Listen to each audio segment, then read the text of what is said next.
Assalamualaikum warahmatullahi wabarakatuh. Daun salam diikat-ikat, tetap mari di tepi laci. Jawab salam kurang semangat, kami ulang sekali lagi. Assalamualaikum warahmatullahi wabarakatuh. Alhamdulillah, daun salam diikat-ikat, ada sumur di Santil Keridi.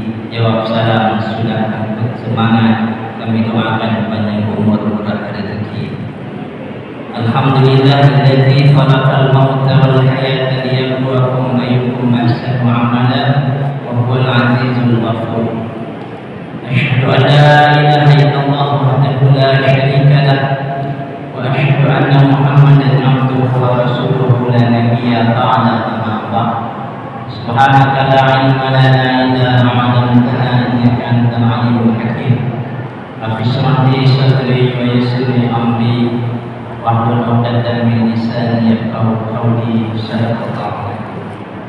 Yang sama kita hormati Imam Masjid Besar Baitul Ma'mur, kemudian ngurus jadi ketua sampai jajarannya, bapak-bapak, ibu-ibu, jemaah sholat Isya tarawih witir yang dimuliakan oleh Allah Subhanahu wa taala. Ada 6 perkara yang bisa merusakkan amal kita. Apakah itu sholat, apakah itu puasa, apakah itu zakat, sedekah, apakah itu haji, bisa dirusakkan daripada diri kita sendiri. Oleh karena itu Nabi sampaikan ada 6 hal ini yang harus kita hati-hati. Pertama, al-istighalu bi uyubil khalq. Sibuk mencari kesalahan aib orang lain sampai lupa aib diri sendiri. Ini pertama. Kita sibuk saja. Yang paling disibukkan kalau kita dalam berjamaah sholat di masjid, kadang-kadang makmumnya sibuk dengan imam. Kalau imamnya panjang dia ngomel, imam dia pendek dia pun ngomel juga. Kalau panjang tengoklah imam tu mentang-mentang dia korek. Kalau panjang tadi ngomelin, pendek pun dia ngomelin. Kalau begitu pun boleh. Begitulah manusia. Oleh karena itu suka mencari kesalahan orang, ditengok atas bawah, ada je tak kena. Seandainya kita meyakini diri kita, kata Nabi, tuba liman safalahu ainuhu an uyubin nas. Seandainya manusia itu dia selalu mencari aib dia sendiri, maka dia tidak akan bisa mencari aib orang lain. Karena aib kita sendiri alhamdulillah banyak sekali. Oleh karena itu kita berupaya mencari aib kita sendiri ketimbang mencari aib orang lain, karena akan merusak amal ibadah kita. Yang kedua, yang bisa merusak ibadah kita adalah qaswatul qulub, hati yang keras. Hati yang keras ini tak masuk aja, dia seorang betul. Makanya ulama Melayu, Raja Ali Hadi pernah mencantumkan dalam Gurindam 12, hati itu kerajaan di dalam tubuh. Apabila zalim semua anggota hati Bapak Ibu. Oleh karena itu maka disampaikan dalam diri kita ini, dalam tubuh kita ini ada serupa darah.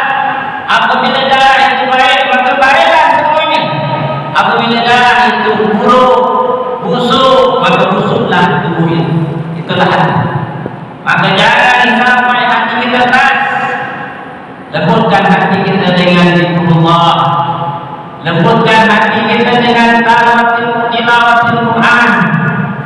supaya kita terjauh daripada hati yang keras. Jangan banyak terlalu.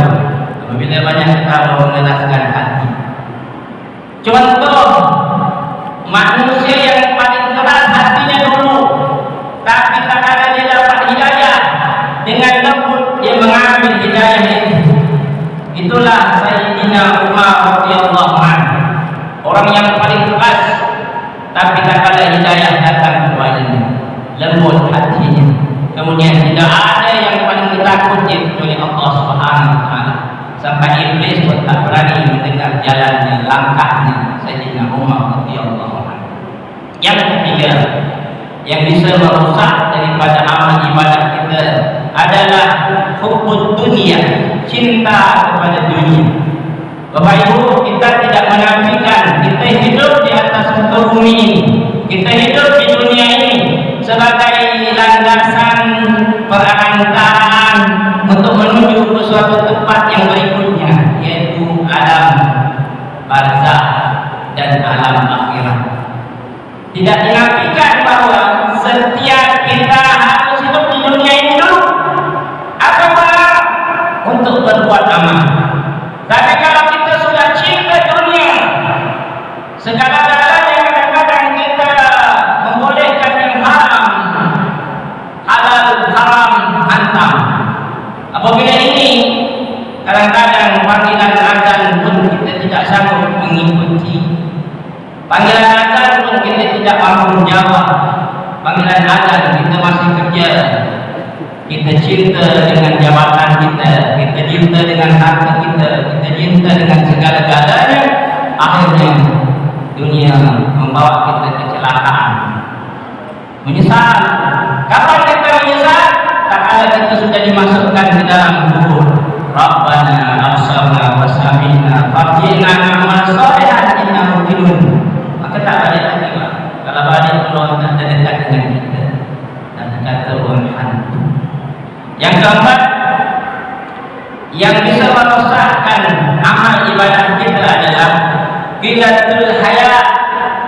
Rasa malu sudah hilang. Sedikit rasa malu kita sudah hilang. Apa hal saja sekarang kita sudah lihat tontonan yang kita tonton dan tidak ada lagi ada rasa malu. Oleh karena itu Ramadan mengajarkan kita bagaimana supaya kita memperbaiki diri, merenungi diri, meresapi diri agar ada rasa malu, karena malu itu adalah sebagian daripada iman. Kemudian yang kelima, tulul amal, banyak angan-angan, ndak ini, ndak itu, apalagi Ramadan ini, nak kolak, nak bubur, semua tak, akhirnya tak termakan. Mubadir, innal mubadir kan kawan syaitan, mubadir itu kawan setan. Jangan banyak angan, karena angan-angan itu boleh, tapi jantunglah cita-cita setinggi bintang di langit, tapi kaki kita tetap menginjak di bumi. Supaya apa? Semua kegiatan yang telah kita akan lakukan akan mendapat ridha Allah Subhanahu wa taala. Kemudian yang terakhir yang bisa merosak amal ibadah kita adalah zulmul la yantahi, kezaliman yang tak pernah berhenti. Maka kata Allah, wala tusahhir khaddaka linnas wala tamshi fil ardi maraha. Jangan kamu berjalan di atas muka bumi ini dengan sombong, karena Allah tidak suka kepada orang yang sombong. Oleh karena itu, gara-gara sombonglah iblis dicampak Allah dari surga ke dalam neraka. Jangan sampai kita ikut perkara sombong ini, karena sedikit kesombongan dalam hati kita, maka segala amal kita akan ditolak oleh Allah Subhanahu wa taala. Mari sama-sama kita renung ini Ramadan sebagai bahan refleksi kita, bagaimana memperbaiki diri untuk menuju manusia yang ba'da mutakabun. Mudah-mudahan ada manfaat bagi kami sendiri dan kepada kita yang hadir. Mari kita jauhi 6 hal ini. Pertama, jangan suka mencari aib orang lain. Carilah aib kita, karena kalau kita buka aib kita, alhamdulillah ini tak dapat kita bayarkan. Yang kedua, Jangan jadikan hati kita keras.